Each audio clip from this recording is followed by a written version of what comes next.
അഗസ്ത്യവനത്തിനുള്ളിലെ വിദ്യാർത്ഥികളെ കൊണ്ടുപോകുന്ന വാഹനങ്ങൾക്ക് 4 മാസമായി ഡീസൽ അടിക്കാൻ പോലും പണം നൽകിയില്ല.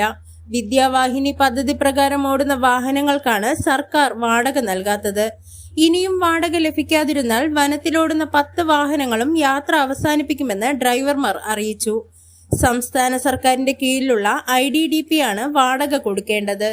4 മാസമായി വണ്ടിയുടെ വാടക പിള്ളേർ പരീക്ഷ അടുത്ത് വരുന്നുണ്ട്. അപ്പം വണ്ടിയിൽ ഡീസൽ അടിക്കാൻ തന്നെ ഇപ്പോഴത്തെ സാഹചര്യത്തിൽ കടം വാച്ച് കെട്ടുതാലിയിൽ പണം വെച്ച സാഹചര്യത്തിലാണ്. അപ്പം ഡീസൽ അടിക്കാൻ പോലും പറ്റാത്ത ഒരവസ്ഥയിലാണ്. പിള്ളേർ പരീക്ഷയും കൂടെ നമ്മൾ വണ്ടി നിർത്താതല്ലാതെ വേറെ സാഹചര്യമില്ല. കാരണം പ്രത്യേകിച്ച് ഒന്നാമത്തെ വനത്തിലേക്ക് പോകുന്ന വണ്ടികൾ മൊത്തവും ടാറിട്ട റോഡല്ല, കുണ്ടും കുഴിയും കല്ലും ഒക്കെ ആയതാണ്. അപ്പം വണ്ടിയുടെ മെയിൻ്റനൻസും വളരെയധികം കൂടുതലാണ്. ആഴ്ചയിൽ വണ്ടി പ്ലേറ്റ് പൊട്ടുന്നുണ്ട്, ആക്സിൽ ഒടിയുന്നുണ്ട്, അങ്ങനെ പല പണികളും വരുന്നുണ്ട്. ഇതെല്ലാം നമ്മളെ കടം വാച്ചാണ് ഈ ചെയ്തുകൊണ്ടിരിക്കുന്നത്. ഇപ്പോൾ ഈ 4 മാസമായി, ഇപ്പോൾ 4 മാസത്തിലധികമായി ഇപ്പോൾ വണ്ടി ഓടി തുടങ്ങിയിട്ട്. അപ്പം ഇത്രയും ദിവസം നമ്മളിങ്ങനെ കയ്യിൽ നിന്ന് പൈസ എടുത്തും പലരിൽ നിന്ന് മാച്ചും കടം മാച്ചും കെട്ടുതാലിയുടെ പണയം വെച്ചാണ് നമ്മളിങ്ങനെ ഡീസൽ നടക്കുന്നത്. അധികൃതരോട് ഡ്രൈവർമാർ വാടക പണം ചോദിച്ചെങ്കിലും ഫണ്ടില്ല എന്ന മറുപടിയാണ് ലഭിച്ചത്. ഡ്രൈവർമാർ പണിമുടക്കിലേക്ക് പോകുന്ന സാഹചര്യമുണ്ടായാൽ വനത്തിലുള്ള വിദ്യാർത്ഥികൾക്ക് 20 കിലോമീറ്റർ അധികം സഞ്ചരിച്ചു വരാൻ കഴിയാത്തതിനാൽ പഠിക്കാനാവാത്ത സ്ഥിതിയുണ്ടാവും.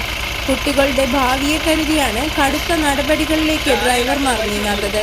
പക്ഷേ ഈ സാഹചര്യം തുടർന്നാൽ വാഹനങ്ങൾ ഓടിക്കാനാകാത്ത സ്ഥിതിയാണെന്ന് ഡ്രൈവർമാർ പറഞ്ഞു.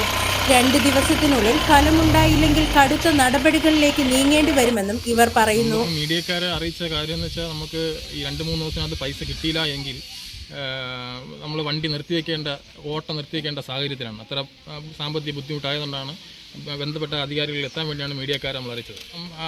അടുത്ത 19-ാം തീയതി മുതൽ SSLC മോഡൽ എക്സാം തുടങ്ങി. അപ്പം അതുവരെ നമുക്ക് പോകാൻ പറ്റത്തില്ല. അപ്പം ആ ഒരു അവസ്ഥയിൽ നിർത്തേണ്ട ഒരു സാഹചര്യത്തിലാണ് ഇപ്പോൾ നിൽക്കുന്നത്. അപ്പം അതിന് മുമ്പ് നമുക്ക് ഇത്രയും പെട്ടെന്ന് ഫണ്ട് അനുസരണമെന്നാണ് നമ്മൾ ആഗ്രഹം. ഉൾവനത്തിലുള്ള ആദിവാസി കുട്ടികളെ ജീവൻ പണയം വെച്ചാണ് ഈ ഡ്രൈവർമാർ കൊണ്ടുവരുന്നത്.